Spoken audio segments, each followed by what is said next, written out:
दोस्तों, आज की वीडियो में हम बात करेंगे पंडित की एक जादूगरनी बेटी की, जिसको अल्लाह वाले ने बहुत बड़ी छिपकली बना दिया। ये सब कुछ कैसे मुमकिन हुआ? ये बहुत दिलचस्प वाकया है। कहा जाता है कि एक गांव था जहां कुदरत की बेपनाह नेमतें थीं। अल्लाह ने वहां के लोगों को मालामाल किया हुआ था।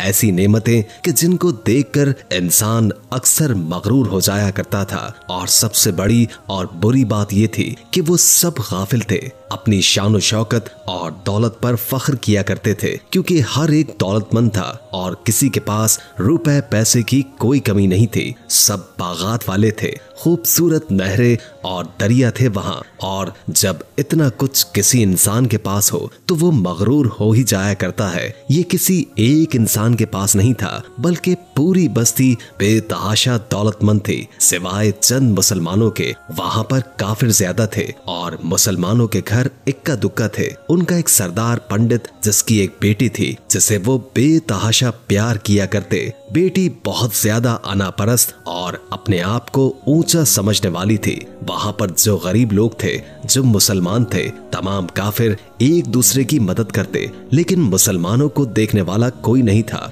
वो बेटी काला जादू करके गरीबों को जानवर बना दिया करती थी। तमाम मुसलमान उससे बहुत तंग थे। वो उन लोगों को गुलाम बनाती, मजदूर बनाती, और अगर कोई बात न मानता तो वो उन पर काला जादू करके अपने इशारों पर नचाती थी। उस बस्ती में इक्का दुक्का मुसलमान थे, जिनका कोई पुरसाने हाल, कोई बचाने वाला नहीं था। जब पंडित की बेटी का जुल्म हद से ज्यादा बढ़ गया तो मुसलमानों में से एक बुजुर्ग शख्स ने अल्लाह रब्बुल इज्जत से दुआ की, गिड़गिड़ाकर कि या रब्बे करीम, जो हमारी नस्लें यहाँ चंद एक बची हैं, उन नस्लों को तू बचा ले। इस पंडित की बेटी ने हमारा जीना दोभर कर दिया है। कोई भी हमारा मसीहा नहीं है, न दौलत है, न जिस्मानी ताकत है। या अल्लाह, हमारे लिए कोई ऐसा मसीहा भेज जो न सिर्फ ताकतवर हो, बल्कि इस पंडित की बेटी को हरा दे। अल्लाह ने उस बूढ़े की दुआ को सुन लिया और यूं उस बस्ती में एक अल्लाह वाले को भेज दिया। और वो अल्लाह वाले यूं ही इस बस्ती में दाखिल नहीं हुए, बल्कि एक दिन एक अजीब वाकया हुआ। वो सरदार पंडित सैर के लिए जंगल में निकला, बड़ी शान और शौकत से चलता हुआ सफर कर रहा था। अचानक एक जहरीला सांप उसके सामने आया। वो चाहता तो अपने अमल से उसको खत्म कर सकता था, लेकिन वो सांप अल्लाह ताला की तरफ से भेजा गया था, खुसूसी हिदायत देकर। और उस पंडित के आगे वो बहुत ज्यादा ताकतवर था। उस जहरीले सांप ने करीब आकर उसको डस लिया और वो बेहोश होकर वहीं जमीन पर गिर पड़ा। उसके जो गुलाम और साथी थे, उन्होंने जब अपने सरदार की यह हालत देखी कि एक जहरीले सांप ने काट लिया है, तो फौरी तौर पर उसे घर पहुंचा दिया गया। उस लड़की ने जब अपने वालिद की यह हालत देखी तो मुल्क भर के बड़े बड़े तबीब बुलाए गए और वो अपने हुनर में बहुत माहिर थे। पर अजीब बात थी कि जहर को निकालने में नाकाम हो रहे थे और जहर तेजी के साथ उसके जिस्म में फैल रहा था। कोई भी उस जहर को जिस्म से निकालने में कामयाब न हुआ और खुद भी वो इतना बड़ा आलिम था, इसके बावजूद भी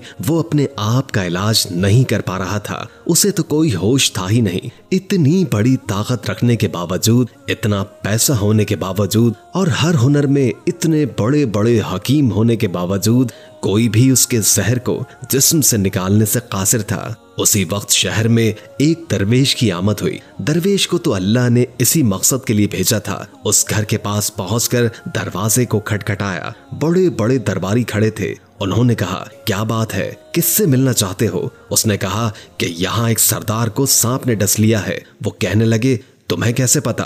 तुम तो हमें अजनबी लगते हो और आज तक हमने तुम्हें यहाँ नहीं देखा। उसने कहा, मैं मुसाफिर हूँ और मुझे खबर मिली है कि यहाँ सरदार को एक जहरीले सांप ने काट लिया है और कोई भी उसका इलाज नहीं कर पा रहा है। दरबारियों ने पूछा कि तुम कौन हो? उन्होंने कहा कि मैं हकीम हूँ और उनका इलाज करने आया हूँ। वो दरबारी दरवेश की हालत देखकर हंसने लगे कि आपने फटे पुराने कपड़े पहने हुए हैं और हुलिये से भी वो गरीब लग रहे थे, यानी फकीर। वो कहने लगे, तुम इतने बड़े सरदार का इलाज करोगे? अरे यहाँ मुल्क भर के मायानाज तबीब बुलाए गए हैं, पैसों की कोई कमी नहीं है हमारे सरदार को, और तुम जैसे गरीब से वो अपना इलाज करवाएंगे। दरवेश ने कहा कि अगर तुम चाहते हो कि तुम्हारे सरदार की जान बच जाए तो मुझे अंदर आने की इजाजत दो। वो कहने लगे, ठीक है, हम अंदर से इजाजत लेकर आते हैं। वो अंदर आए और कहा, जनाब बाहर एक गरीब आया हुआ है, हुलिये से फकीर लग रहा है, लेकिन कहता है कि मैं पंडित का इलाज कर दूंगा और वो जहर जो तेजी से फैल रहा है उसको निकाल कर फेंक दूंगा। वो कहने लगी, ठीक है, उसको अंदर बुलाओ। जब दरवेश घर के अंदर आए तो देखा कि पंडित जहर की वजह से तड़प रहा है और अपनी टांग को बार बार बिस्तर पर मार रहा है। वो पंडित के पैर की जानिब आए जहां पर सांप ने काटा हुआ था। उस जगह पर अल्लाह वाले ने थूक दिया और फौरी तौर पर वहां से भाग गया। पंडित के सारे साथी और बेटी फिक्रमंद कि ये कौन दीवाना था कि कमरे में आया और इलाज करने के बजाय उस जगह पर थूक दिया जहां पर सांप ने काटा था और भाग गया। उसको कोई गिरफ्तार नहीं कर सका। उसकी बेटी गुस्से से तलमला रही थी कि इसने तो बेअदबी की है, गुस्ताखी की है, मैं अभी अपने अमल से उसको जानवर बना देती हूँ। जैसे ही ये गुलाम थूक को साफ करने लगा, उसने देखा कि पंडित की टांग जो नीली हो रही थी अब ठीक हो रही है। उसने थूक को साफ करने के बजाय उसकी टांग पर मलना शुरू कर दिया और इस तरह करने से पंडित की टांग जो काटने वाली हालत में थी वो बिल्कुल ठीक हो गई और पंडित को होश आ गया। उसने जब लोगों की बात सुनी तो कहने लगा, वो तो हमारा मसीहा था, तुम उसको दीवाना कहते हो। वो किस तरह यहाँ से चला गया, उसको मेरे पास लेकर आओ। उसने तो हम पर बहुत बड़ा एहसान किया है और हम उसके एहसान का बदला जरूर चुकाएंगे। उसकी बेटी पंडित को खामोशी से देख रही थी। उसके सारे दरबान और सिपाही दरवेश को ढूंढने के लिए निकले। वो लोग चारों तरफ फैल गए लेकिन कहीं भी उनको दरवेश न मिला और जब जंगल में दाखिल हुए तो देखा कि एक दरख्त के नीचे एक आदमी है जो इबादत में मसरूफ है। वो गौर से उस दरवेश को देख रहे थे कि ये क्या कर रहा है। हम लोग तो अपने बुतों के आगे हाथ जोड़ते हैं, ये तो ना जाने किसको सजदा कर रहा है। खैर, पंडित का हुक्म था।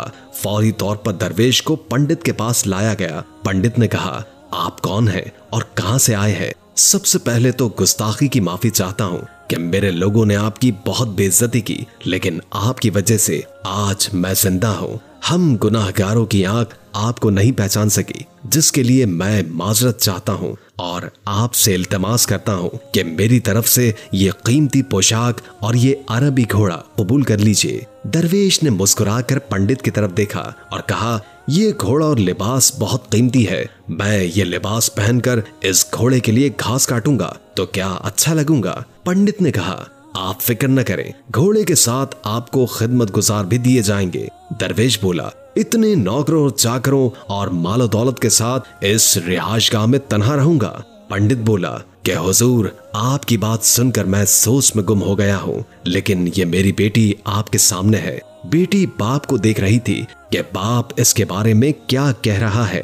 पंडित ने कहा, मैं अपनी बेटी की शादी आपके साथ करवा दूंगा, लेकिन मेरी एक शर्त है कि जो कुछ मैं आपको दे रहा हूँ इसके लिए आपको अपने मजहब को छोड़ना होगा। मेरे खास मुलाजिम ने आपको इबादत करते हुए देखा है। हम बुतों के आगे सजदा करते हैं, उनकी इबादत करते हैं और आप जिसके आगे सजदा कर रहे हैं वो आपका खुदा है और आप मुसलमान हैं। मैं आपसे एक गुजारिश करना चाहता हूँ कि ये सब कुछ ले लें और अपने मजहब को छोड़ दें। क्या आप ऐसा कर सकते हैं? दरवेश बोला, पंडित जी, आप अपना ये घोड़ा, अपना लिबास, ये मालो दौलत और अपनी बेटी सब कुछ अपने पास रखें। मैं खुश हूँ कि मैं एक मुसलमान हूँ कि अगर ये तमाम नेमतें लेकर मुझे अपना मजहब छोड़ना पड़े तो मैं जान देकर भी अपना मजहब नहीं छोड़ूंगा। जिस रब ने मुझे पैदा किया, क्या उस रब को छोड़कर मैं आपके पास आ जाऊं सिर्फ इन चंद पैसों के लिए, दुनियावी चीजों के लिए? मुझे तो आखिरत की जिंदगी चाहिए और ये सब तो मुझे वहां मिल ही जाएगा। इसलिए मैं अपनी दरवेशी में बहुत खुश हूँ। अल्लाह ताला ने जिस मकसद के लिए भेजा है वो मकसद पूरा हो जाए। यहाँ के मुसलमानों पर बहुत जुल्म हो रहा है, बस उन्हीं के लिए मसीहा बनकर आया हूँ। ये कहकर वो जाने लगा तो पंडित ने कमाल अय्यारी से दरवेश को रुक जाने का कहा और कहने लगा कि मैंने माल देकर आजमाया और तुमको हर तरह से जांच लिया, पर तुम अपने मजहब को छोड़ने पर राजी न हुए। अगर तुम यही सब करने आए थे तो फिर तुम्हें किसी बात का भी डर नहीं है। क्या तुम जानते नहीं हो कि हम कितने ताकतवर हैं और हमारी बेटी अपने अमल में इतनी माहिर है कि तुम्हें यहाँ पर खड़े खड़े जंगली जानवर बना सकती है? फकीर ने कहा कि इसने जानवर तो बहुत से कमजोर लोगों को बनाया है, ये मुझे बनाकर दिखाए तो बात है। इससे पहले कि पंडित अपनी बेटी को मशवरा देता कि बेटी इस पर वार करो, अल्लाह वाले ने जादूगरनी पर एक फूंक मारी और वो उसी वक्त एक बहुत बड़ी छिपकली बन गई। वो कुछ भी नहीं कर पा रही थी। वो छिपकली इतनी बड़ी थी कि वहां मौजूद इंसानों से भी उसका कद ऊंचा था।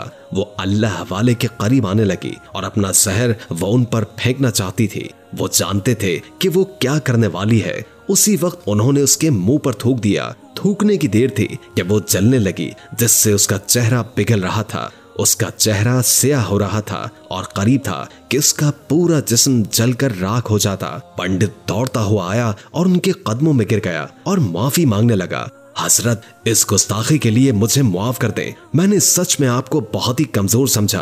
अगर मेरी बेटी ठीक हो जाएगी तो मैं सच कहता हूँ कि यहाँ जितने भी लोग मौजूद हैं, ये पूरी बस्ती मुसलमान हो जाएगी। नहीं, हम तुम सबको अपने दीन में शामिल करने के लिए ये सब कुछ नहीं कर रहे, बल्कि तुम लोग हमारे मुसलमान भाइयों पर जो जुल्म करते हो, उस जुल्म को खत्म करने आए हैं। हमारे दीन में जबर नहीं है। अगर तुम्हारी बेटी इंसान बनकर रहेगी और किसी को कोई तकलीफ नहीं देगी तो उसको इसकी असल हालत में लाने के लिए मैं खुद अल्लाह ताला से दुआ करूंगा। पंडित कहने लगा, हाँ, मेरी बेटी अपनी असली हालत में आएगी तो किसी पर कोई जुल्म नहीं करेगी, बल्कि अब मैं दिल से माफी चाहता हूँ कि मेरी बेटी ने जो कुछ किया है, ये आइंदा भी काला जादू और कोई भी अमल नहीं करेगी और किसी मुसलमान पर भी कोई सख्ती नहीं करेगी। बस आप एक बार इसको इंसान बना दें। अल्लाह वाले ने उस छिपकली पर दोबारा फूंक मारी तो वो इंसान बन गई और दरवेश के कदमों से लिपट गई और कहने लगी कि मुझे माफ कर दें, मैंने आपको बहुत कमजोर समझा। आप मेरे लिए एक हकीर इंसान थे, जिसके लिबास से, जिसके हुलिये से जो मुझे दीवाना फकीर लग रहा था। मेरे बाप की टांग का जहर आपने हटाया, इसके बावजूद मैं आपसे दुश्मन बनी रही। उस लड़की का आधा चेहरा सियाह हो चुका था। वो कहने लगी कि आज मैं अपने बाप के साथ आपके दस्ते मुबारक पर मुसलमान होना चाहती हूँ, बैत लेना चाहती हूँ और मैं ये वादा करती हूँ कि आइंदा इस बस्ती में कोई भी जुल्म नहीं होगा, बल्कि सब एक दूसरे के साथ मिलजुल कर और भाईचारे के साथ रहेंगे और सब मुसलमान हो जाएंगे। यूं एक अल्लाह वाले के हाथों पर पंडित और उसकी बेटी ने इस्लाम कबूल किया और फिर पंडित ने इस हवाले से अपनी बेटी की शादी कर दी और यूं इस बस्ती में अमन व अमान कायम हो गया। कल तक जो गुरूर करते थे, आज वो तमाम लोग आजिज़ी का पैकर बन गए। आखिर में अल्लाह ताला से दुआ है कि अल्लाह ताला हमें नेक अमाल करने और बुराई से बचने की तौफीक अता फरमाए। आमीन। उम्मीद है कि आज की वीडियो आपको अच्छी लगी होगी। अगर वीडियो अच्छी लगी हो तो लाइक करके हमारे चैनल को सब्सक्राइब कर दीजिए और कमेंट करके अपनी आरा से भी आगाह कीजिए और बेल आइकॉन को क्लिक कर दें ताकि हमारी नई आने वाली वीडियोस का आपको पता चलता रहे। अगर जिंदगी रही तो एक और वीडियो के साथ इंशाअल्लाह हाजिर होंगे। अभी हमें इजाजत दीजिए। अल्लाह हाफिज।